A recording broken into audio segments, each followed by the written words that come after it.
This is an Apostrophe podcast production.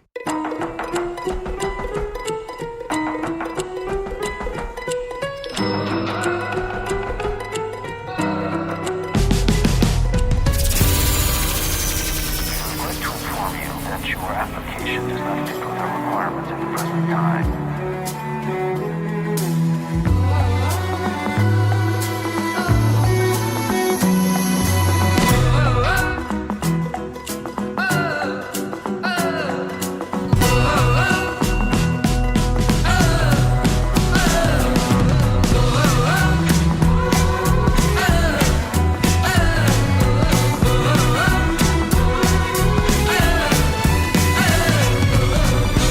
This is We Regret to Inform You, the Rejection podcast. After 2 days of rehearsal, I got fired. I got fired from the show everyone knew was going to be a hit, and it was. This was my shot, and I cried. A lot. Lisa Kudrow.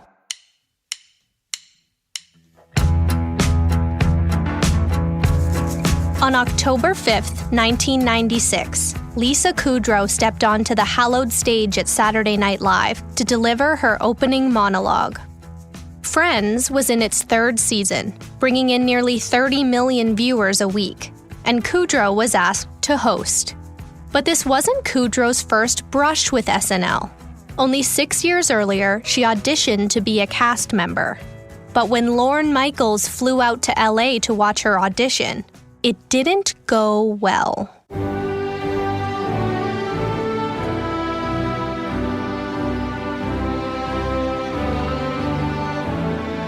In 1985, the dean at Vassar College moved Lisa Kudrow's graduation cap tassel from right to left.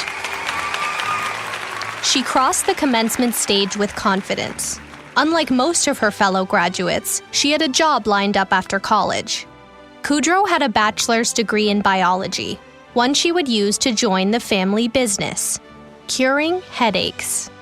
Her father was a physician and renowned medical researcher, specializing in the study of cluster headaches, recurrent severe pains affecting one side of the brain. It was a field that truly fascinated Kudrow. She loved biology. Laid out ahead of her was a clear and stable career path. So she moved back home to Los Angeles, joined the California Medical Clinic for Headache, and began applying to graduate schools. One afternoon, Kudrow was driving through Santa Monica when she heard a promo for a sitcom. It was meant to be funny, but it wasn't. They hit that punchline too hard, she told the story 25 years later at a Vassar commencement ceremony. When I do it, she thought, I won't hit that punchline so hard. I'll throw it away. The thought stopped her in her tracks. Why would she need to remember how to throw a sitcom line away? Odd, she thought, but she kept on driving. Over the next few months, it started happening again, and again, and again. She watched TV shows and kept thinking, don't overact. This could be so much funnier. And just 6 months after moving home to cure the world's headaches, Kudrow left the clinic to become an actor. Her Vassar friends were shocked, but polite, she said, and her science-minded parents were surprisingly supportive. She had never taken an acting class, or been in a play, or even seen a play. But pursuing acting wasn't a choice, Kudrow said, so much as succumbing to a compulsion.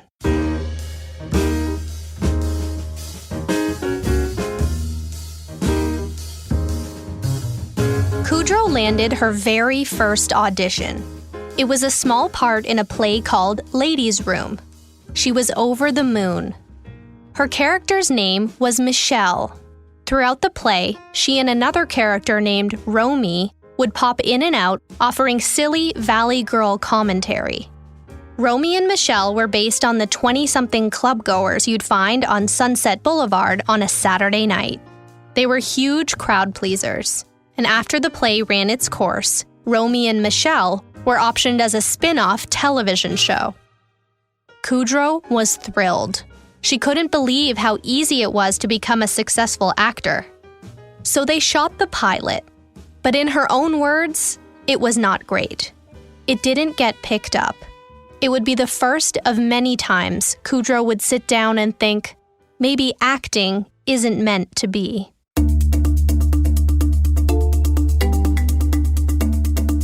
By 1990, Kudrow was struggling to pay rent.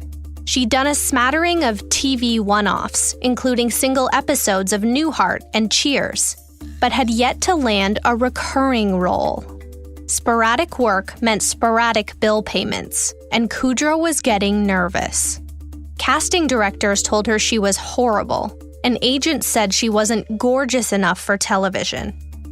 The 27-year-old was doing improv at the Groundlings Comedy Club, alongside classmates Julia Sweeney and Kathy Griffin. One day, actor Lorraine Newman took Kudrow aside. Newman was a Groundlings founding member, as well as an original SNL cast member. She told Kudrow she'd mentioned her name to Lorne Michaels. "You do great characters," she said. "You should be on Saturday Night Live." Not long afterward, Lorne Michaels flew out to LA.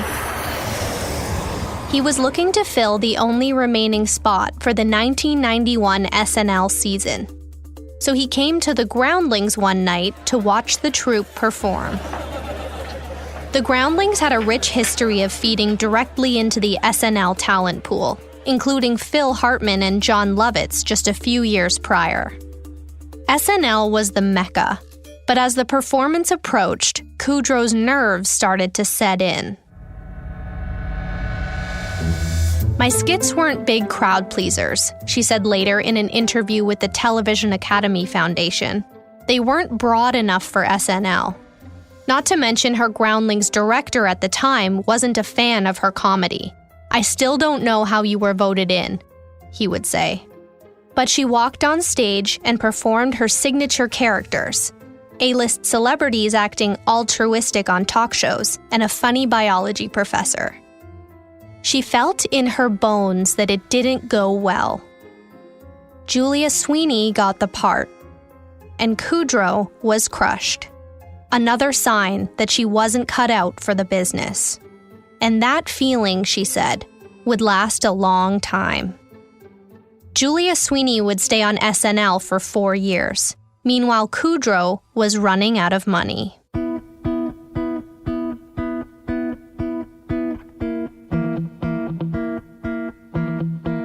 Kudrow got a call for an intriguing audition.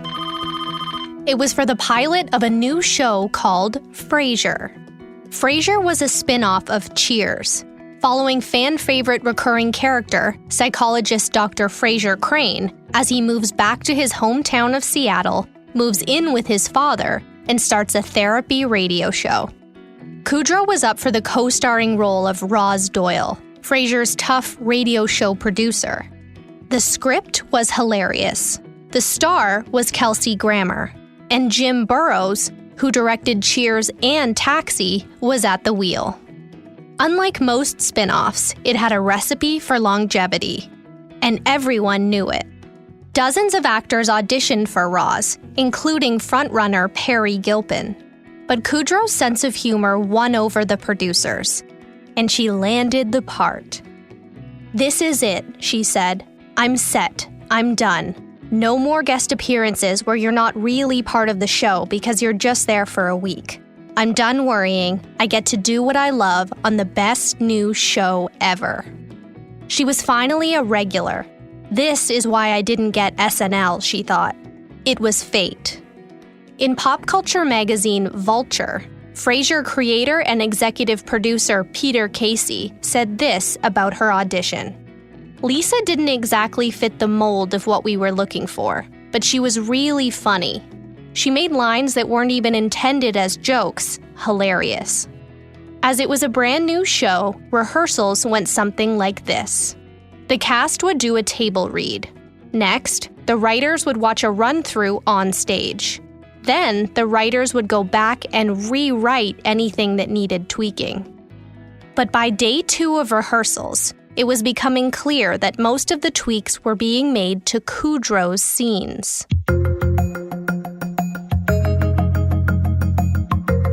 Roz Doyle was meant to be a pistol, but Kudrow was playing her quirky.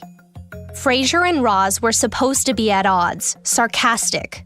But with Kudrow as Roz, Kelsey Grammer was having to pull back his character to compensate, forcing Frasier Crane to be more meek. And eventually, it changed the whole dynamic of the show. So, after just day 2, the director, Jim Burrows, pulled her aside. Kudrow was fired. Perry Gilpin was brought back to play the role, which she did for 11 seasons. Kudrow was heartbroken, not to mention mortified. Yet another sign, she thought, that she wouldn't make it as an actor. And she cried. A lot.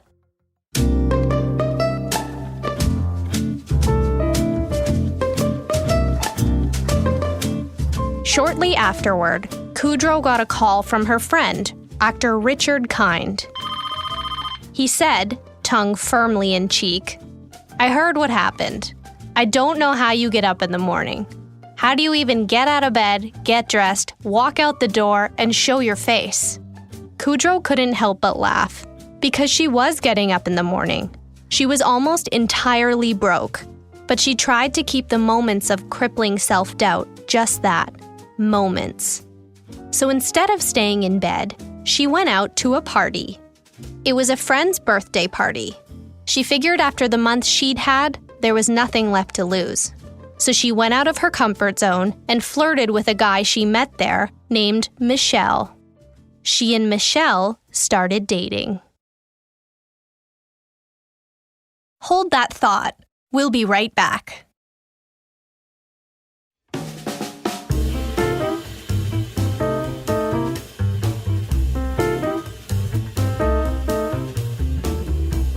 The following year was peppered with more guest appearances, single days or weeks on set, and trying to make rent. One day, she got a call from her agent about another such role. It was for a second stint on Mad About You. She appeared on the NBC series once before, but her agent recommended she pass on it this time. The character, Waitress, didn't even have a name.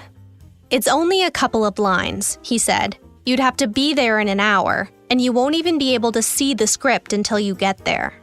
But Kudrow didn't think twice about it. "Whatever it is," she said, "I'll make it funny." And she got the part. By her second day on set, Kudrow had wowed the cast and crew.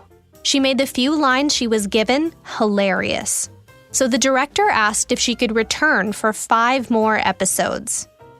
Kudrow was ecstatic. If she wasn't going to land a lead, maybe she could work her way up to a perfectly respectable recurring character.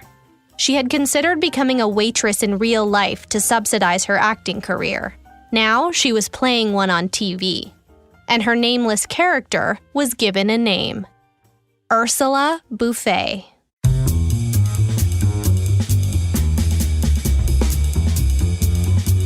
One of the writers on Mad About You was Jeffrey Cleric. Kudrow had made friends with Cleric on set. She liked hanging out with writers. Most of her Groundlings friends had gone on to become comedy writers. Cleric was dating another TV writer named David Crane, and Crane was in the process of getting a new show off the ground. It was called Insomnia Cafe. He loved Kudrow as Ursula Buffay and told her to come audition. It was pilot season, the bread and butter of the struggling actor, so Kudrow tried for a part. It called for a quirky, new age 20-something.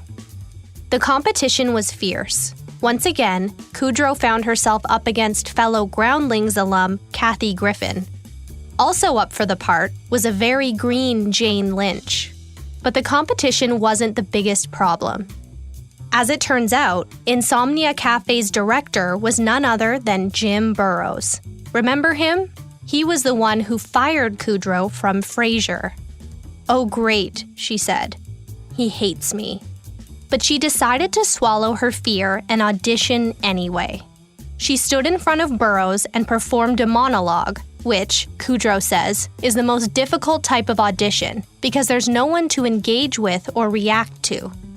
Burroughs watched her audition, didn't laugh once, and when she was finished, just said, "No notes." Kudrow didn't know how to take that feedback. Either no notes meant she was so good that no notes were needed, or she was so terrible that it wasn't worth giving any. She figured it was the latter, but she didn't fret like she normally would have, because this time, at least, she still had Mad About You. Not long after, she got a call from her agent. And to her surprise, she was asked back for another audition for Insomnia Cafe, this time to take place at the Warner Brothers lot. When she got there, she found herself in a large theater, surrounded by famous actors up for the same part. Intimidating. But she quickly realized there was an air of discomfort in the room. It wasn't customary to perform a TV audition in a theater, on stage. The bright lights didn't let you see who was watching in the audience, and the other actors weren't happy. But Kudrow said, oh well. She was glad she couldn't see who was in the audience. She didn't want to know which bigwigs were staring up at her. So she decided to go for it. And amongst all those more experienced actors and more famous faces, Lisa Kudrow got the part. She spent the first few days on set convinced she was going to be fired again. But she was a lead, not a guest star, not a returning character, a lead, right from the start. A dream come true, finally. She learned she was the second actor to be cast. Shortly afterward, 4 more joined. She continued to act on Mad About You, which, coincidentally, was scheduled to air right before Insomnia Cafe on Thursday nights. NBC thought it might be confusing for viewers to see Lisa Kudrow play 2 different characters at 8 and 8:30. So they decided to write Ursula Buffay into Insomnia Cafe as Kudrow's character's twin sister, an idea Kudrow loved. But before the pilot aired, the show title Insomnia Cafe was changed. First, to 601, then to Friends Like Us, and eventually to Friends. And on September 22nd, 1994, the world first met Phoebe Buffay, and television history changed forever.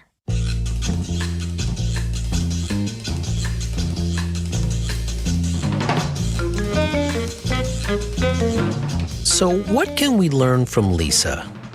Regardless of where you are on your career ladder, her journey offers 2 insights you can take with you. The first is that failure rarely stops anyone from pursuing a goal. It's the fear of rejection that jams on the brakes. Lisa Kudrow isn't fearless. Instead, she figured out a way to function with her fears. When she lost the Saturday Night Live audition, then was fired from Frasier, she was afraid she just wasn't cut out for the business. When the big leagues turn you down, it can feel like you've been found out, like you've been exposed as unworthy.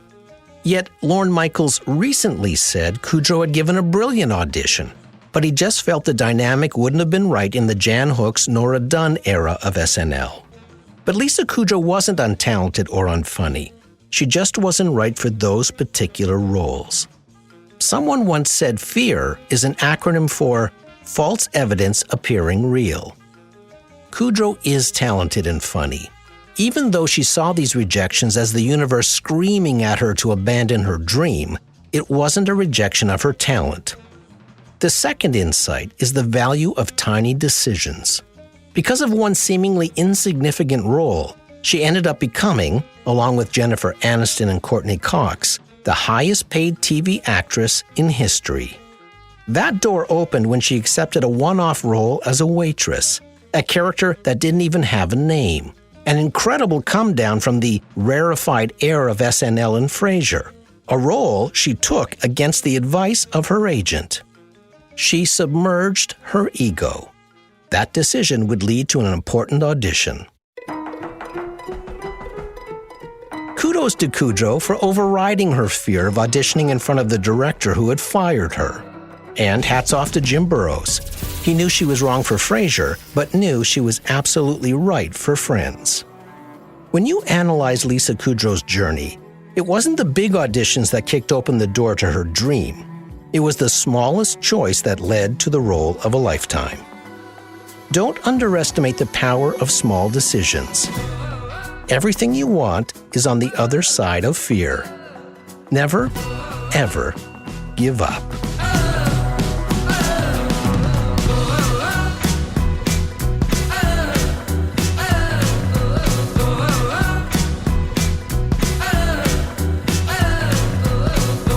Lisa Valerie Kudrow, first Friends cast member to win an Emmy.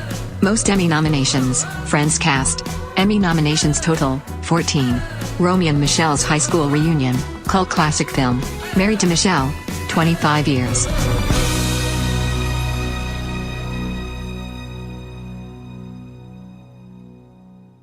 The Rejection podcast is an Apostrophe podcast production and is recorded in an Airstream mobile recording studio.